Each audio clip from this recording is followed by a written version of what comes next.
বলিউডে কানাঘুষো চলছেই, এবছরেই নাকি বিয়ের পিঁড়িতে বসতে যাচ্ছেন জনপ্রিয় অভিনেত্রী শ্রদ্ধা কাপুর। দীর্ঘদিন ধরে লেখক ও চিত্রনাট্যকার রাহুল মোদির সঙ্গে তার সম্পর্কের গুঞ্জন শোনা যাচ্ছিল। তবে এবার সেই জল্পনা আরও জোরালো হয়েছে একটি ভাইরাল ভিডিওর মাধ্যমে। ভিডিওতে দেখা যায় শ্রদ্ধা খেতে বসেছেন আর সেই মুহূর্ত ক্যামেরাবন্দি করছেন রাহুল। হঠাৎ ক্যামেরা দেখে লাজুক কণ্ঠে শ্রদ্ধা বলে ওঠেন, হ্যাট। এই ছোট্ট প্রতিক্রিয়া নিয়েই বলিউডে শুরু হয়েছে নতুন গুঞ্জন। তারা আর সম্পর্ক আড়াল করছেন না, বরং ধীরে ধীরে প্রকাশ্যে আনছেন নিজেদের ভালোবাসা। যদিও সম্পর্ক নিয়ে এখনো আনুষ্ঠানিক কিছু বলেননি শ্রদ্ধা, তবে ঘনিষ্ঠ সূত্র বলছে পরিবারের সম্মতিতেই এগোচ্ছে এই সম্পর্ক। একসঙ্গে ঘোরাঘুরি, পার্টিতে উপস্থিতি, একে অপরের প্রতি ভালোবাসার দৃষ্টি সব মিলিয়ে অনেকটা স্পষ্ট এই জুটি একে অপরের প্রতি কতটা আন্তরিক।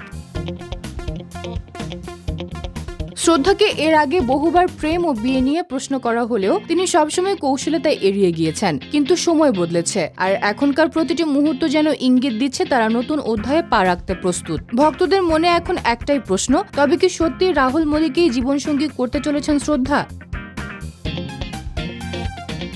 যদি সবকিছু ঠিকঠাক থাকে তাহলে খুব শীঘ্রই শ্রদ্ধাকে দেখা যেতে পারে বিয়ের লাল শাড়িতে, হাত ভরা মেহেন্দিতে, নতুন এক জীবনের সূচনায়।